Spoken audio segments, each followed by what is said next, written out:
Hello and welcome to the Carolina Weather Group for this Wednesday, March the 17th, 2021. I am James Brierton in Charlotte. We have our panel here tonight. We are live with you, and we are tracking tomorrow's severe weather threat. We're going to be going region by region, breaking down what you can expect and when you can expect it.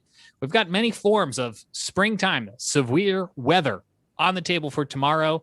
Tornadoes, damaging wind, hail, thunderstorms, the gamut. And I know it seems like a far cry from the very cool, cloudy weather that so many of us had here in the Carolinas today. So let's start by taking you into a look at the Storm Prediction Center outlook for tomorrow.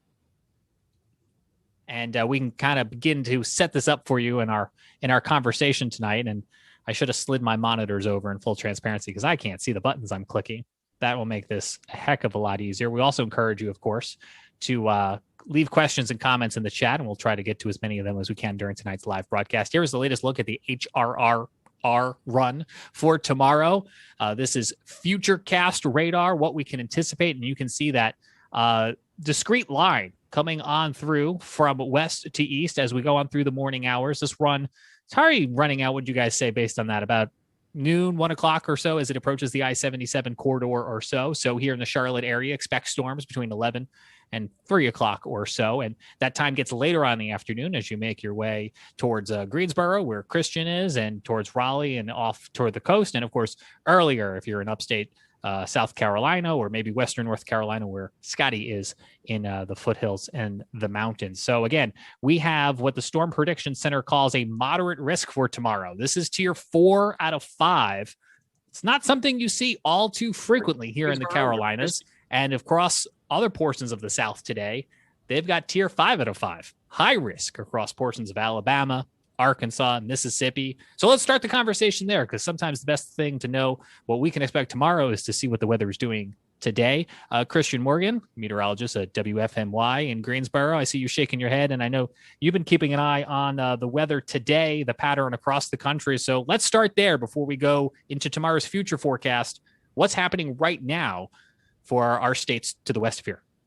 Yeah, James, we've been tracking this all day, and what we've been mentioning the last couple of days is not only is this a pretty significant severe weather threat for those folks, more times than not, when folks across the deep South, think about Alabama, Mississippi, Louisiana, generally when they have a pretty significant severe weather risk, that storm and that energy tracks toward the Piedmont. And so we usually have at least some severe threat with this. I think what's most notable about this threat is not only that it's really our first one for the season so far, but that it's a pretty significant risk tomorrow.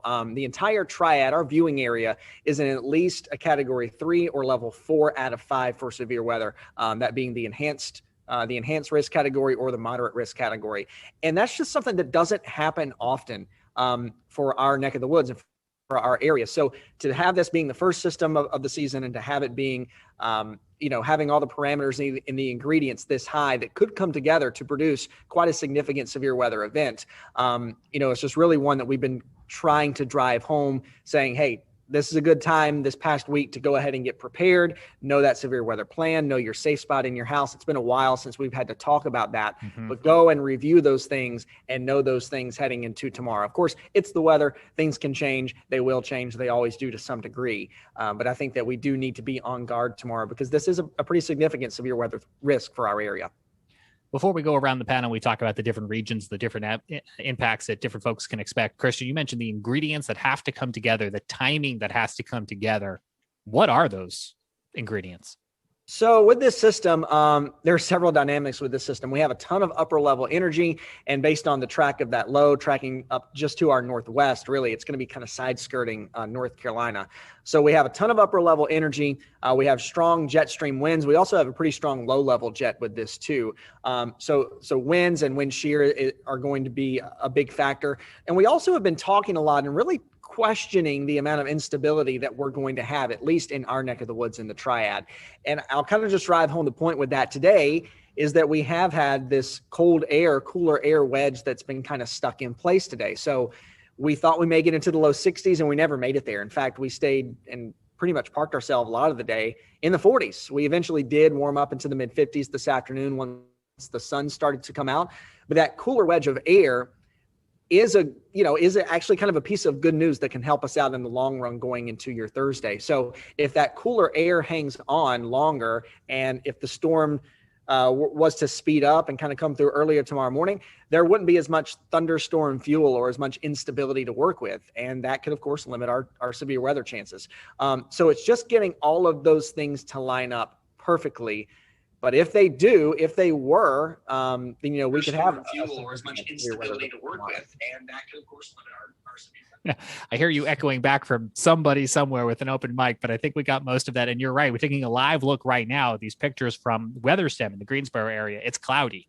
And that always feels like the situation we get in is it's going to be, when do the clouds break in the morning? Do we get enough sun? And just like trying to heat water on a kettle, once you get those clouds out of the way and you can introduce that sun, or i.e. that heat, that's what really sets up the atmosphere and primes it. And let's take a look here real fast. I want to show folks, again, this is the latest model run. This goes through about lunchtime tomorrow. As we get onto the evening hours, that'll begin to click on beyond that. If you're wondering why we're stopping it at about 1 o'clock tomorrow, we're not. That's just as far up as this model run goes, this nice high resolution model run. But, you take a look right now, it's what's happening across the deep south. We have tornado watches up for Alabama, parts of Mississippi. We have at least one tornado warning at this hour in Mississippi. And I wouldn't be surprised if we begin to see tornado watches or at least severe thunderstorm watches issued by the Storm Prediction Center closer in our neck of the woods by the time what do you guys think? Overnight, by the time we wake up tomorrow morning.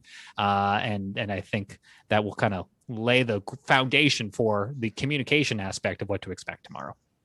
Yeah, I agree with that, James. We're starting in the morning likely with just some scattered showers. But then as that front gets closer and we look for that line of storms to form, we'll just kind of have to assess things then and see what the National Weather Service and see what the Storm Prediction Center decides to do. But I do think it's an interesting setup. Looking at the parameters a couple hours ago, it's interesting to note that a lot of the instability and a lot of the, twisting and turning of the atmosphere doesn't even look to get here until after the front comes by tomorrow afternoon. And if that would be the case, then once the front is passed, then we really don't have anything to work with. So then again, we would kind of end out on the better side of things. I think bottom line, at least for our area, is the earlier that the storms come through, the better off we are, the better chance we have, or the less chance we have of them to be severe. It'll be cooler and earlier in the morning, it's harder for that storm and those severe storms to form. On the flip side, if it comes through later after lunch and in the afternoon, once that cooler air is kind of eroded, then we're kind of headed for trouble. Yeah, and I will say over the last day or so, it's been trending earlier. This went from crossing I-77 at 3 o'clock to crossing I-77 at noon. We got folks watching right now, upstate Debbie. So we're talking earlier in the morning for you, upstate South Carolina, between say 9 and noon. Question about the low country that came in. That's going to be probably later in the day, depending on where you are in the low country. What do you guys think? Like 2, 3, 4, 5 o'clock ish, I think. Yeah. It does look to be later in the afternoon or the evening. Yeah. So let's do this. I want to pop up the Storm Prediction Center outlook that we have it right now for tomorrow. And then we're going to go around the panel and have you guys talk about what you can expect in your neck of the woods. But again, Storm Prediction Center for tomorrow. These are the categories. Moderate is 4 out of 5. That's what's in red here. If you listen to our podcast, let me paint this picture for you. So in red for the moderate area, that 4 to 5 tomorrow, it's parts of the Triad, it's parts of the Triangle, it's parts of Charlotte, then areas kind of south and east of Charlotte. So you kind of just skirt the Interstate 85 corridor, upstate South Carolina, down towards Columbia, through the Augusta, Georgia region, down through Savannah, Georgia region, all along much of the South Carolina and North Carolina coast. And then from there, you kind of work your way out as a bullseye with a ring around that's enhanced. That's 3 out of 5. So that would include closer to Morganton, where Scotty is, and Statesville and Elizabeth City and some of the Outer Banks. And then we get into a slight risk, that tier 2 out of 5 for the western North Carolina mountains, the Boones, the Blowing Rocks, over towards Asheville. Storm Prediction Center will also help break this down to show us what each one of the major severe impacts could be from this. And so, if we were to peel this away, we can see that there's a a 30% chance of seeing hail across those same high risk or moderate risk areas, I should say. The tornado risk is about 15% along that same high impact area, and wind almost a 45 to 50% chance of seeing damaging winds across, say, parts of the Sandhills, the Columbia metro area, Augusta, Georgia, down towards the Low Country, and even scraping parts of the Charlotte area. I mean, that's incredible. And I think the thing I always try to remind people about damaging winds is it can, and the aftermath, wind damage and tornado damage can look very similar. Maybe the trees all fell the same direction as opposed to crisscross, but they can be confused. And I bring that up. And Frank, let me bring you in. Frank Strait, in your experience, do you find that sometimes people will subconsciously disregard severe thunderstorm warnings and not treat them the same magnitude as a tornado warning? Yes, I do. And I think it's because severe thunderstorm warnings, the Weather Service has to put them out when there's the conditions there, when they see something in a particular thunderstorm cell that indicates a severe event, large hail or damaging winds can happen. But the thing is, with a typical severe thunderstorm, that doesn't happen on a very large area. Even today, when we see the National Weather Service issue severe thunderstorm warnings for relatively small areas as opposed to an entire county or two counties at a time. Now it may only be for a few portions of one or two counties. Nonetheless, that actual severe weather tends to occur only in a fairly small area most of the time. But the situation sometimes, and tomorrow is going to be one of these situations where the severe weather, the damaging winds and hail occurs on a much larger scale. So if you see a severe thunderstorm warning issued tomorrow, you're much more likely to actually see that severe weather happening. So tomorrow is one of the reasons why we think the risk is so much higher tomorrow is because when there's a warning issued, you're much more likely to actually see that severe weather because it's going to be more widespread, as opposed to what you might see in the summertime where you see one updraft collapse and maybe a 10 square mile area is the only area that actually sees the severe weather, despite the warning being larger in size. Tomorrow, probably every point within that warned area will see severe weather or something close to it. Even a 50% chance of seeing a tornado. I know people see 15% chance of shower and you think, well, what's the worst that happens? I get a little raindrop on my face. I mean, a 15% chance of a tornado is incredibly high for this part of the region. In the Mid-South today, it's that 45% chance. And I always like to say, if I had a 15% chance of winning the lotto, I'd be buying lotto tickets right now. We've changed our view here on our live show to show the whole panel simultaneously. So in the top left box, we've got Scotty Powell. He's in Morganton. He holds down the western foothills for us. So Scotty, walk us through the timing and the impacts that we can expect to see in your elevation in your portion of the region tomorrow. And again, we'll continue to watch some of the questions and comments coming in while you're talking. Yeah, definitely. Thank you for that, James. We're in kind of that early transition zone. We are expecting to see a lot of storms eventually move into the mountains a little bit before sunrise, 7, 8 a.m. as it moves into the Asheville to Boone area. Then it moves off the mountains, and sometimes the mountains kind of hold these lines up. So it's going to be interesting to see if that happens again tomorrow.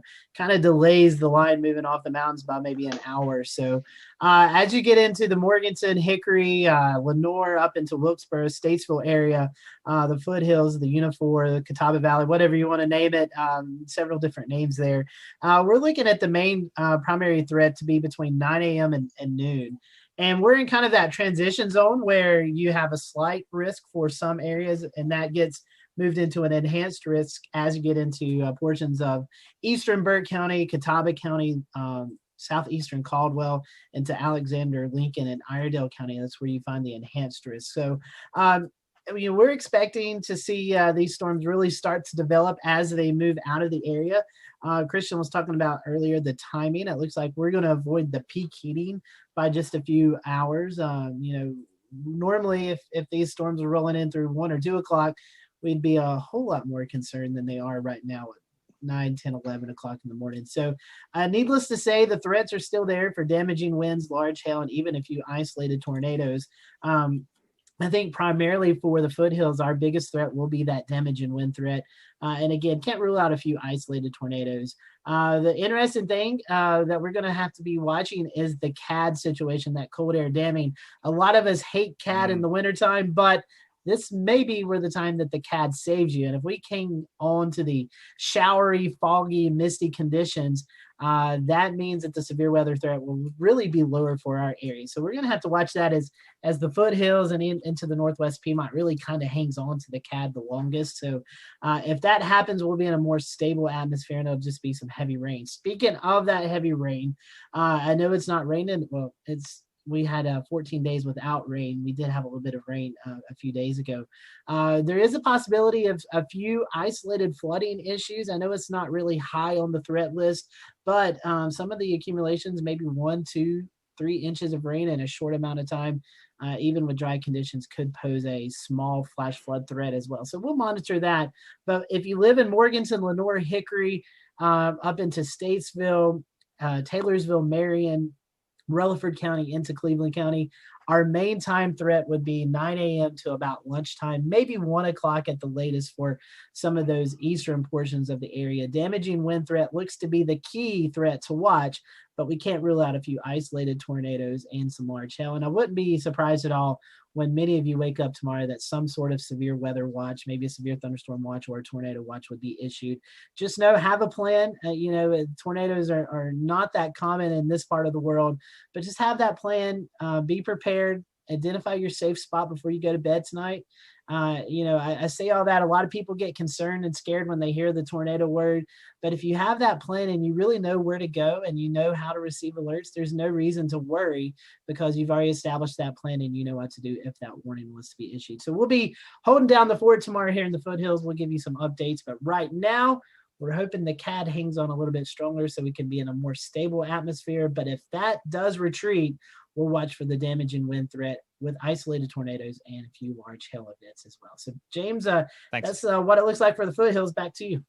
Glad you brought up a couple of things there, Scotty. The CAD could make or break this whole situation for us. So it will save us if that cold air damming stays in place and the clouds and the prevents the sun from breaking on through. We have scrolling on the screen right now tornado actions that you should take. I feel like before we go any further in the show, I'm so glad you brought this up, Scotty. If you find yourself in a tornado warning tomorrow, warning meaning it's imminent and it's happening now, you should get inside a sturdy structure, lowest level, most interior, as many walls between you and the outside world as possible, away from windows. And you should plan to go into that space already wearing jeans and shoes, because if you do then have to reemerge into an area that now has damage, you're not going to want to be stepping on things like nails and splinters and glass, and bike helmets too. Something for your head. I was going to say, I always like to include the helmets and also maybe some kind of goggles or eye protection, just in case.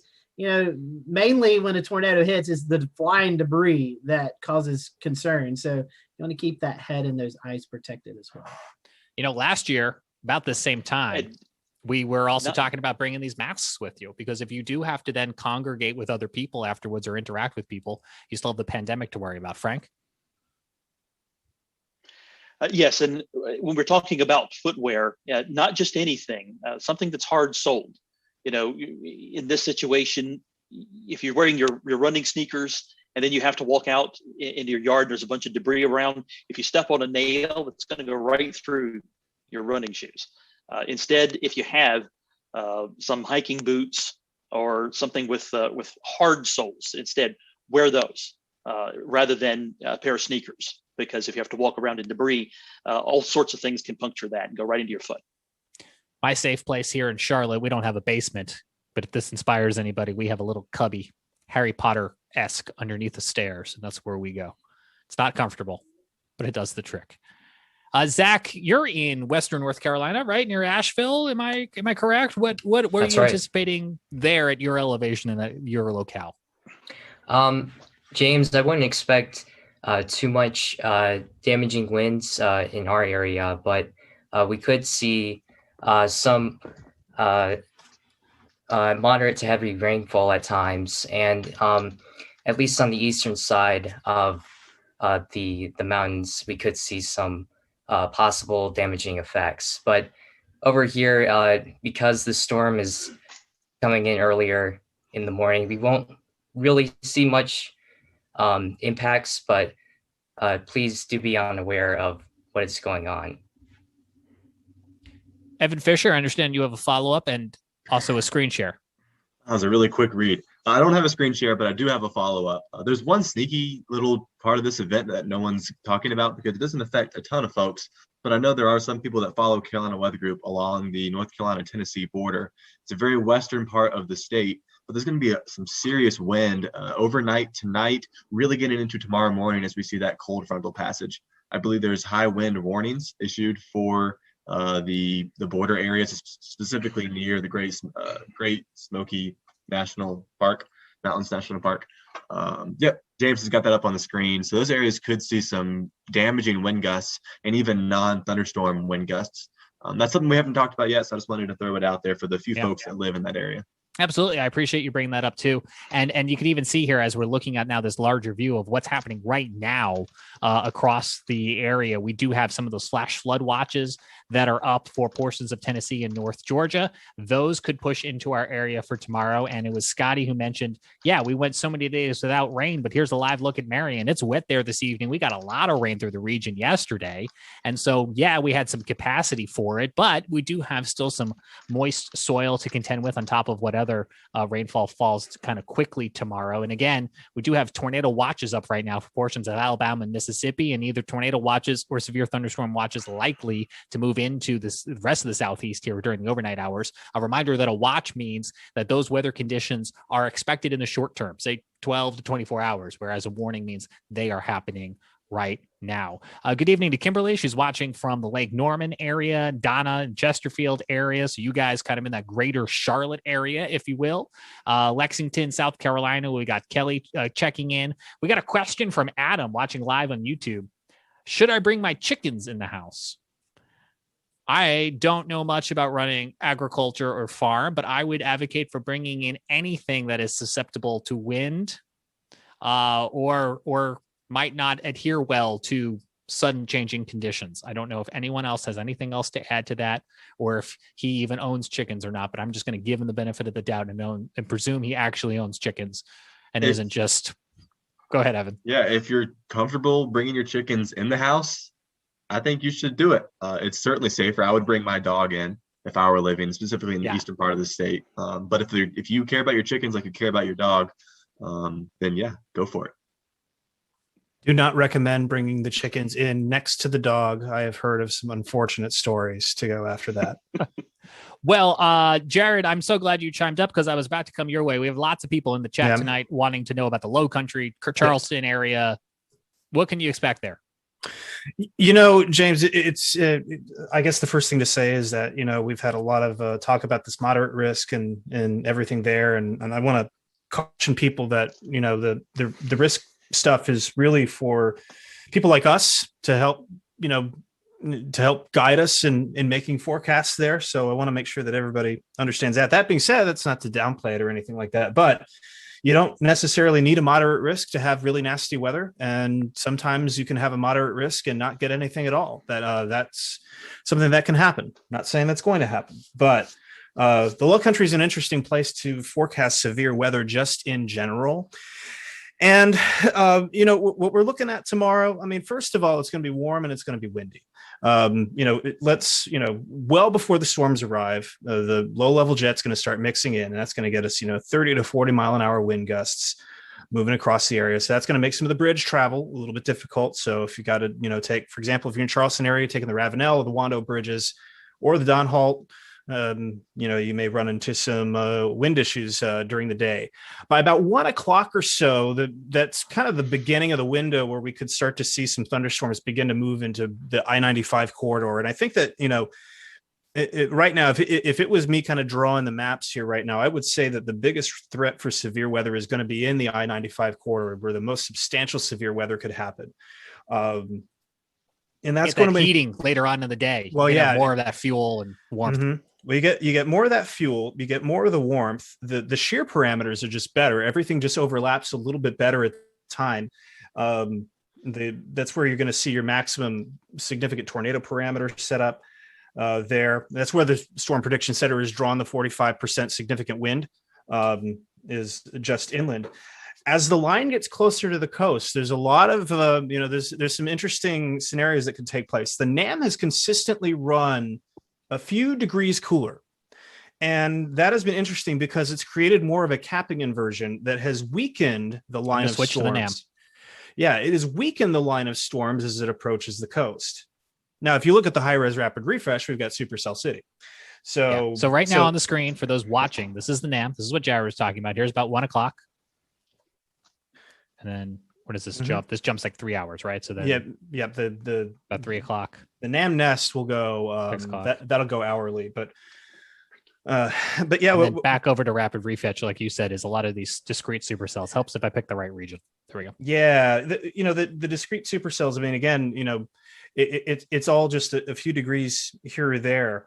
But the reason why I bring it up is that, so often we see in Charleston that you get a nasty line of thunderstorms that makes it to I-95 and it's looking no good, and it starts getting through Lake Moultrie. But then it encounters cooler air advecting it off of the colder shelf waters on the Atlantic. I think Shay pointed it out. Shay Gibson, for those of you who are frequent flyers here in the Carolina Weather Group, Shay. He pointed out this morning that it's about water temperatures are about 60, 61 degrees in the harbor. And so that's going to act to stabilize the atmosphere closer to the coast. So Charleston metro area, for example, in that area, this could potentially have an impact on the degree of severe weather we might see. This could have an impact on perhaps maybe we don't see the risk for those stronger tornadoes. However, I will say this, in that it's not guaranteed. And is anything here guaranteed? This is true. That's very true. I'm going to pause this right at about 1 o'clock just to show people what you're talking about, because I think this is also true to the timing, right? Because we were saying that the further east you are, the later in the day, but that doesn't really apply if you're further south. It's kind of right at 1 o'clock here on the rapid refresh, the one that's showing us the supercells. You can see how that is just down I-77, Charlotte, Columbia, and then if you were to draw a straight line, if I-77 were to continue straight to Savannah, you can see how that is now coming into the low countries, thus arriving in Charleston before Wilmington or the Outer Banks. And to illustrate again your point, Jared, this rapid refresh, this high resolution, comes in hourly, goes out 24 hours, shows these discrete supercells. And the discrete supercells are the ones that will have lots of room and lots of room to play and lots of moisture and fuel available to themselves, as opposed to if they're not supercells, then they're more in a line, then we got to work, then they got to kind of compete with each other, right? So that's kind of like the two different ways. A little bit of that. I think it might be a mix of both. It could very well be a line of discrete supercells, depending on how much capping is left over. So we'll see what happens with that. But ultimately, I think that the safety message for the Low Country and for everybody there is the same. Regardless of this minutia that we might be discussing here as weather geeks, I think the ultimate thing that we need to take home from this is the fact that there is a risk for widespread damaging wind tomorrow. Could very well make it to the coast. I mean, we have model solutions that do bring it to the coast. We have some model solutions that don't. Respect the uncertainty, prepare as if the worst is going to happen. And as we mentioned before, getting some stuff ready in your tornado safe place. You're going to still have some time in the morning to bring in some of those loose items as well. That's going to be extremely important. It'll be breezy in the morning for sure, but you want to get that stuff inside before the line of thunderstorms moves through. So about 1 or 2 o'clock, that's probably when you're going to want to be paying real close attention. Should have a tornado watch up around that time, be watching the line come through. It should be fast. That's the good news. It should be moving relatively quickly. Models notoriously are slow with squall line passages. So that should be through here, should be through here by evening. Maybe as late as 7 or 8 o'clock. Again, there's going to be some stuff that we got to work out with the timing. We don't really know until we see the line start to move. And so keep an eye on the forecast tomorrow. Be prepared, be ready, be listening to your trusted weather sources, get that NOAA weather radio out, get the smartphone apps ready to go. Check your wireless emergency alerts, make sure you're getting tornado warnings. And let's hope that the 61 degree water temperatures find a way to thwart this thing, because dynamically speaking, this is it's going to be quite an event as it moves eastward. So let's hope for a little fizzle.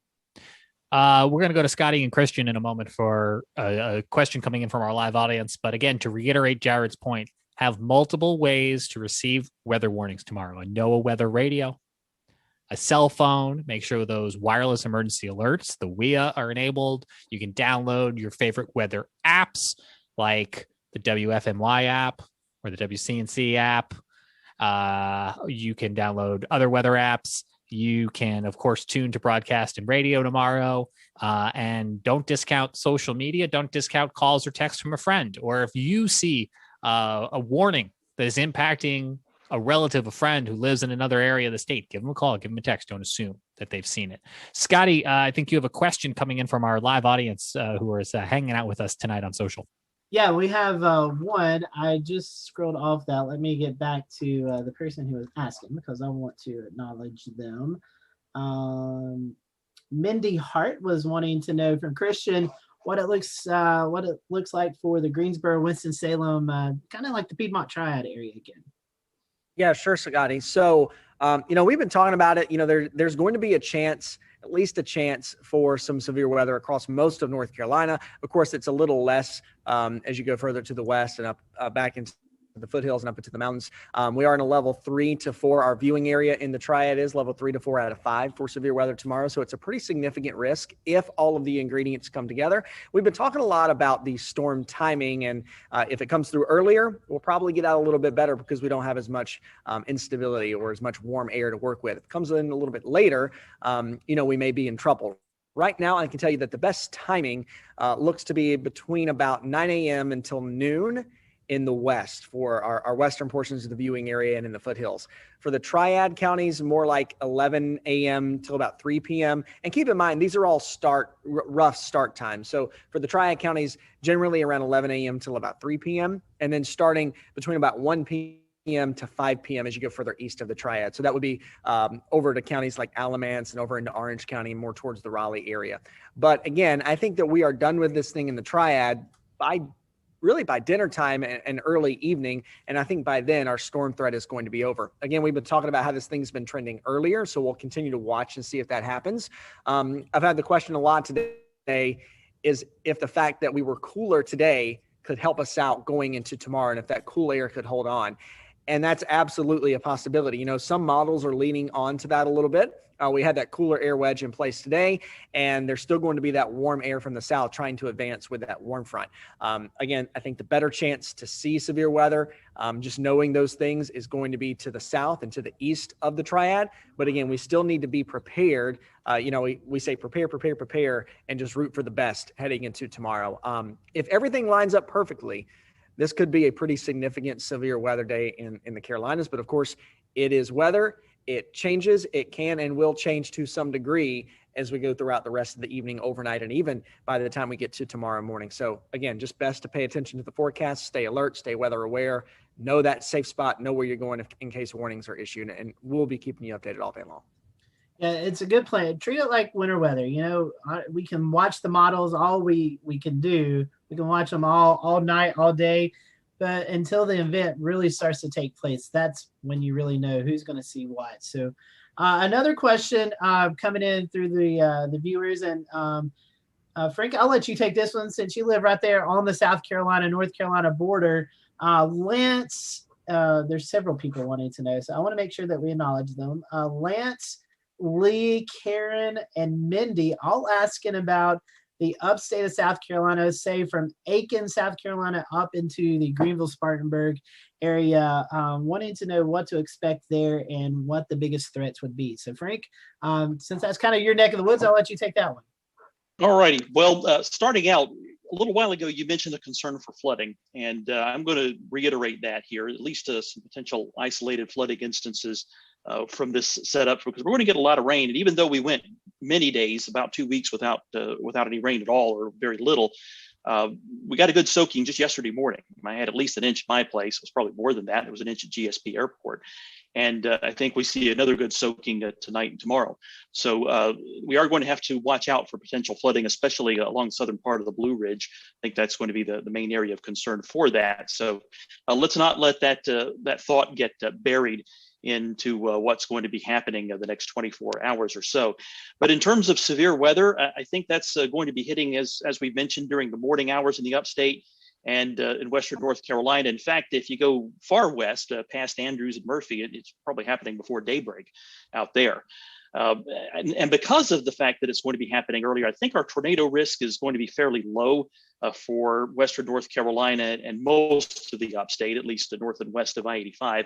Now, the thing is, when this line comes through, it's likely going to be a broken line for us. And when you see those breaks in the line, you can get an embedded supercell more easily. So the tornado risk is not zero. So you definitely still need to keep in mind that can happen. But I think that's going to hit us in the morning. I think it's going to be a nasty morning commute as a result tomorrow morning and getting around through the day. But by the time you get to midday, it's along I-77 over in Charlotte and Columbia, places like that. One thing that we're going to have to keep an eye on, though, and the weather is it's challenging tomorrow. There's a lot of tricky rhymes to rock everywhere across the Carolinas tomorrow. But the trickiest, I think, is for us in western North Carolina, the upstate, because this is going to go through so early. But then you get to the afternoon hours, and the sun's coming out, and it's warming up, and our temperatures are going up into the 60s, and maybe even we take a run at 70 in a lot of places. And matter of fact, the upstate probably will see 70s tomorrow.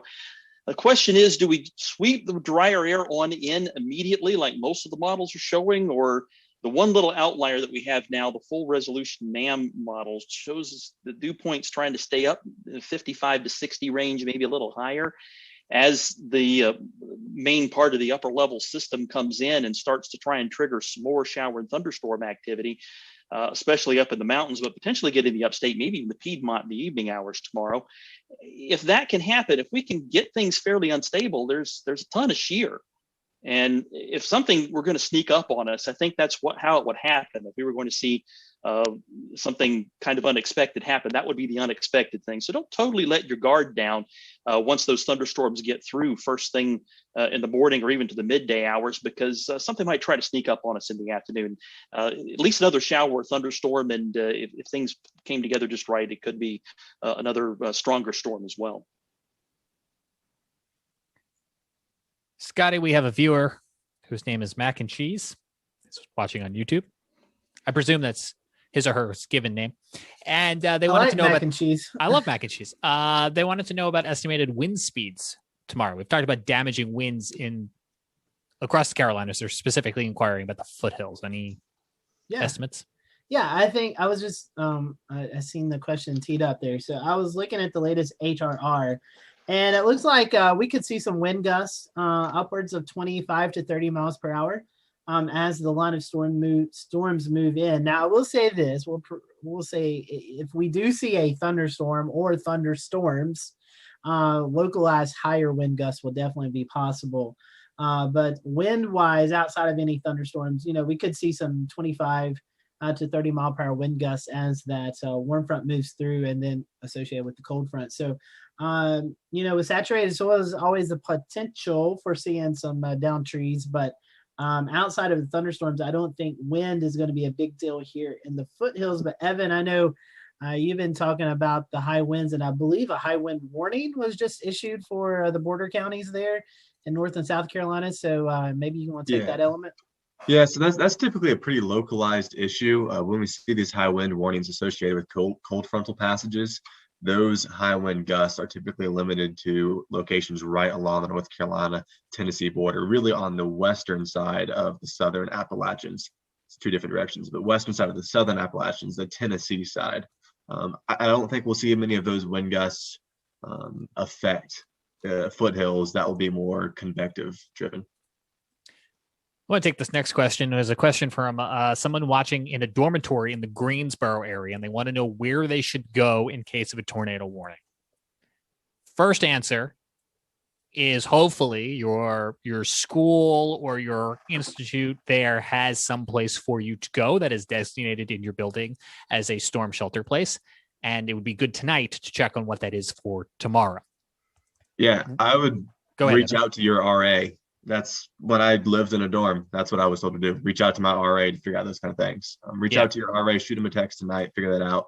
Otherwise, a stairwell, if you're Yeah. literally not told at all. I mean, stairwells are typically concrete and interior in dorms, lowest level of that possible. Yeah, the overall rule of thumb, whether you're in a dorm or you're in another building or a home and it doesn't have a designated area that you're being told about, you have to use your discretion. But again, for everyone, it's get as low in that structure as possible and as far to the interior inside as possible. And you want to put as many walls between you and the outside world as possible. And again, you want to go prepared into this scenario, already wearing jeans, hard shoes, a helmet, maybe some goggles, so that if you have to then come back out into the world in some sort of damage or debris, you're ready to encounter glass, broken wood, bricks, so on and so forth. There are some safety tips on the screen for you right now to help you figure out where to go. Again, here in my home in Charlotte, I don't have a basement. I'm going under the stairs. That is as many walls between me and the outside world as possible, and it's on the first floor. Yeah. All right, guys, we've got about 10 minutes left. Go ahead, Scotty. I was going to say that graphic where it popped up was for apartments, but you can kind of substitute that with dormitories as well. Yeah. So Apartment's always tricky, right? Because it's like, are you gonna go into your neighbor downstairs? Are you friendly with them? Especially during the pandemic, it gets really tricky. And so that's why it's good to plan tonight ahead of tomorrow or any other event. Go ahead. Speaking of safe places, one other graphic I would like to share, if that is possible. This just came out last year. And this is a discussion we've had on the show before. And that is mobile home safety and where you need to go if you live in a mobile home. So I want to get this graphic pulled up right quick and kind of show you, here's the idea of where you want to be. The Weather Ready Nation ambassadors kind of put this graphic out last year, and it's something that I like to share. Uh-oh, I'm sharing the wrong one with y'all. There we go. Sorry about that. Technical difficulty there. In case you didn't think we were doing it live. Yeah, so here's the tornado sheltering guidelines, and it kind of breaks down the worst option all the way to the best option. Now, I'll go ahead and tell you, I don't know of anybody in North or South Carolina that has one of the FEMA designated safe rooms or storm shelters that they have out in Oklahoma, Kansas, Texas. So I don't think that's common around here, at least that I don't know of. But you can see the next best option is an interior room of a well-constructed home or building or a basement. Lowest level, I heard James say it earlier, lowest level, put as many walls between you and the outside. The worst option, obviously, is a mobile home or a vehicle. You definitely don't want to be in a mobile home or a vehicle, or even under an underneath a highway overpass. I know there was a crazy video on the Weather Channel several years back of where these people rode out a tornado underneath the bridge there, but that's not where you want to be. No. Another place you really don't want to be is open rooms like gymnasiums and manufactured homes. We had video of last year of a gymnasium being ripped apart by a tornado in the Midlands of South Carolina. So that's not the best place. You want to be in those more confined, smaller areas as well. So that's just a graphic that I always like to share out, because this is the best options for those tornado things. And James, another thing I want to hit on, I was talking about gymnasiums. I've noticed over the last hour or so, and I know you've probably been keeping up with this as well, there's a lot of school systems that are going to virtual learning days instead of being in person tomorrow. Yes, and the Weather Service, Greenville, Spartanburg, the Greer area, on their 2:30 emergency planning call for partners, media, emergency management, school districts, etc., stressed today, please do not have kids out and about during active weather. Bring them in early, hold them late. We've seen this historically, unfortunately, where in crunch time, people panic, and sometimes they think, let's get the kids home, let's get them on the buses, let's go. The worst place to be is in a car, a bus. Buses are not great with wind, not great with tornadoes or anything else either. And sometimes their advice is to keep the kids longer and to communicate with parents, because you don't want to have the parents then waiting in pickup lines outside the schools either. If you go all virtual tomorrow, that's great. It's a new option for so many of us. But as Scotty was just pointing out, manufactured homes, which is the term now applied to mobile homes, Not trying to single those out, but manufacturally speaking, engineering, they tend to be weaker than other structures. And just for pure safety reasons, we call out ahead of time. Consider if you have any alternatives that you can go to earlier, not when the warning is issued. You don't want to try to outrun a warning, but from the time, say, a watch goes up, which gives you 12 to 24 hours notice, if there's another place you can go to. And as Scotty said, gymnasiums, big box stores like Walmart's, big rooms like that don't have center pillars are not great because they're not reinforced. But other buildings may be available to you in your community or a friend's house if they're inside your COVID bubble, which obviously that also makes this super complicated. And so there is no magic answer for everyone. And the best advice is to plan now, whether you need it for tomorrow or another day. Best case scenario, nothing happens tomorrow and you just have a plan for another day, but it's always good to be prepared. And also one other thing, and then I'll let the panel talk because I feel like I've been talking a lot here over the last little bit, but make sure you have your WE alerts on your cell phone. I mean, these are really important. These are only pushed out when a warning has been issued. And if you're traveling, select warnings, mind you, too. If you're not going to get inundated. If you're traveling tomorrow, we had an interview a few months ago about the new billboards, electronic billboards that will broadcast tornado warnings. But if you're in a location that you don't have one of those and you're just driving down the road and you really don't know what county you're in, make sure you have that turned on your phone because it will alert you if you're in that polygon. And that way you can get off the interstate or the roadway and find a safer place to be, because you definitely do not want to ride out one of these events in your vehicle. And for those who are chasing tomorrow, I know we have, I know some of our experienced chasers will be out, but for those who may just be going out, hey, I want to see something, tomorrow's ideally not that day, because these are most likely going to be rain wraps. So just be careful if you're out there and you want to see a tornado. You most likely won't see one tomorrow, as this is going to be a fairly messy setup, and you may not see it. You may just see a big curtain of rain coming your way, and before you know it, you're inside the tornado. So again, those WE alerts, the wireless emergency alerts, they're going to go off on your phone for any and all tornado warnings, for any sort of catastrophic flash flood warning. Those have been walked back over the last couple of years, only now for the most devastating, and the same thing coming soon for severe thunderstorm warnings. So those weren't previously eligible for the WE alerts. Again, now the highest tier, the most destructive severe thunderstorm warnings will soon be pushed out to WE, but they're not going to do all severe thunderstorm warnings. They're not going to do all flash flood warnings. They're just going to do the most catastrophic ones. And so you'll need another weather app if you want everything for your location, or if you want weather alerts for a location that isn't your current location, you'll need a third-party app. The WEA is only going to do your phone's physical location, which is a blessing and a curse, I suppose. Let's talk a little bit about what the Carolina Weather Group will have for you tomorrow. So as many of you know, we have the Carolina Weather Net. It is a non-stop streaming weather stream that is available for you throughout the day with real-time conditions, live warnings, the best of the Carolina Weather Group. Right now, it's only available to patrons. For those of you who have signed up at patreon.com/Carolina Weather Group, you shell over $4, less than a cup of coffee, to support this show. You get access to the Carolina Weather Net. Well, as we've promised on select weather days, when severe weather is imminent or occurring, that channel will be made available for free, and that will happen tomorrow. So you'll be able to go to the Carolina Weather Group YouTube page, tune in to that Carolina Weather Net. You can just leave it parked up on your TV, on your phone, or your computer. You'll see that best of the Carolina Weather Group until severe weather hits, and then someone's lovely face, probably Scotty's, will pop up to let you know what's happening. And there'll also be a real-time ticker there as well too, so that you can stay up to date. Again, that will be available to free for everyone tomorrow. You can find it on the Carolina Weather Group YouTube. And then if we do find ourselves in a situation where we go into live coverage with Scotty or one of our other members, you'll also be able to find that on our other streaming platforms. But it's that YouTube one, it's the net, that you can just literally leave on all day, and it'll act like a regular old-fashioned TV channel where there'll be continuous programming options for you, and you don't have to go toggling around looking for anything. I also understand we're going to have Dan Whitaker driving around with a dash cam here in the Carolinas doing some local storm chasing. Leave it to the professionals, folks. Dan will bring you those visuals. Last closing thoughts, anybody?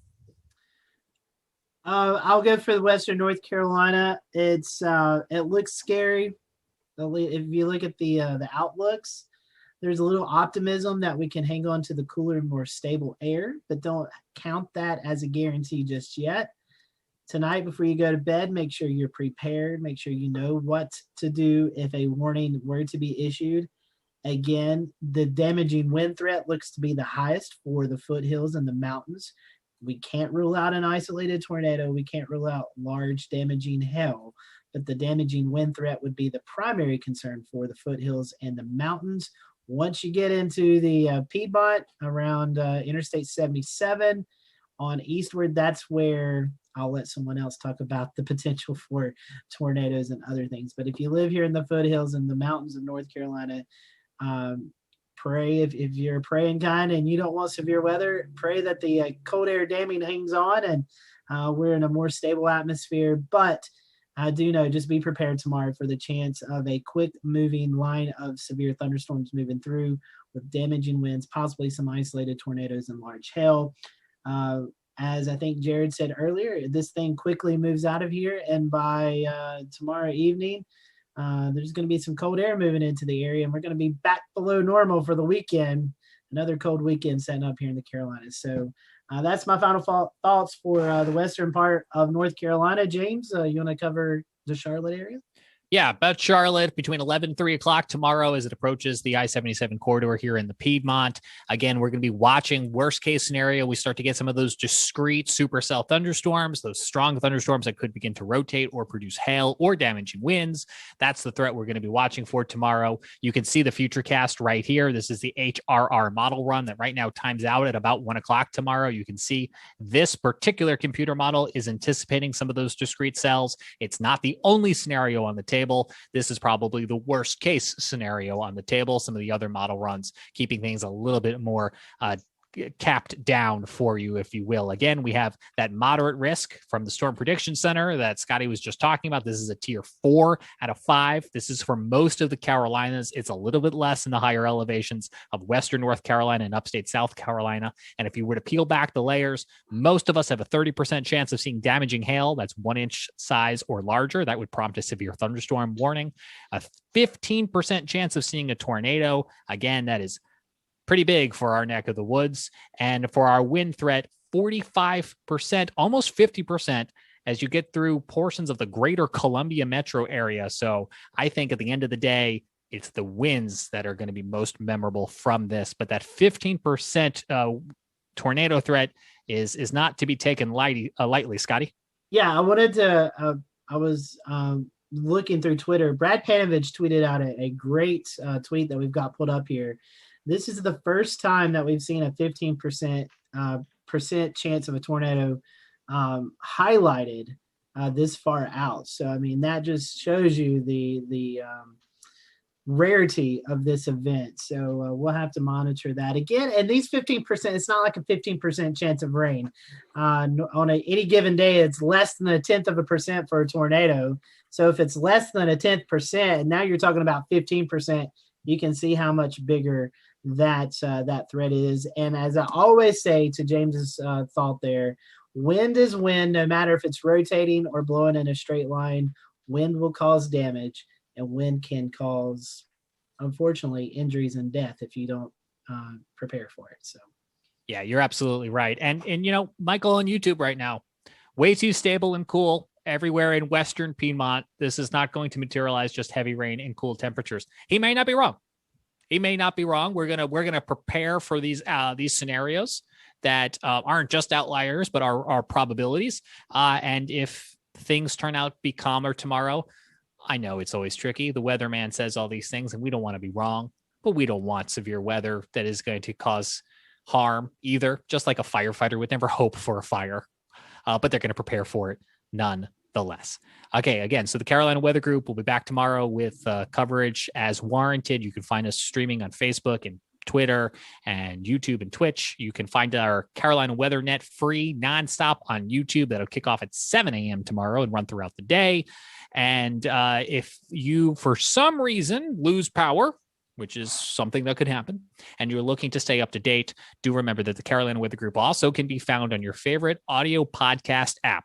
Apple Podcasts, Stitcher, TuneIn, Google Podcasts. And while albeit that's not live, if we get into a scenario tomorrow where we're looking around and there's a lot of widespread power outages, we'll be sure to deliver audio updates to those of you who might be looking for something that you can listen to with limited access to internet or limited access to power. And the podcast would be kind of the best way to do that, short of having a hand crank AM, FM, NOAA weather radio. That is always going to be your golden choice, even if it means you're not listening to us. Your protection comes first. So that's it for now from the Carolina Weather Group. On behalf of everyone here, I'm James Brierton. In Charlotte, it is March the 17th, 2021. And we will be back with more severe weather coverage wherever you're watching or listening to this as conditions warrant. And we appreciate you trusting us for your in-depth Carolina forecast analysis. Have a good night. Happy St. Patrick's Day. Oh, yes.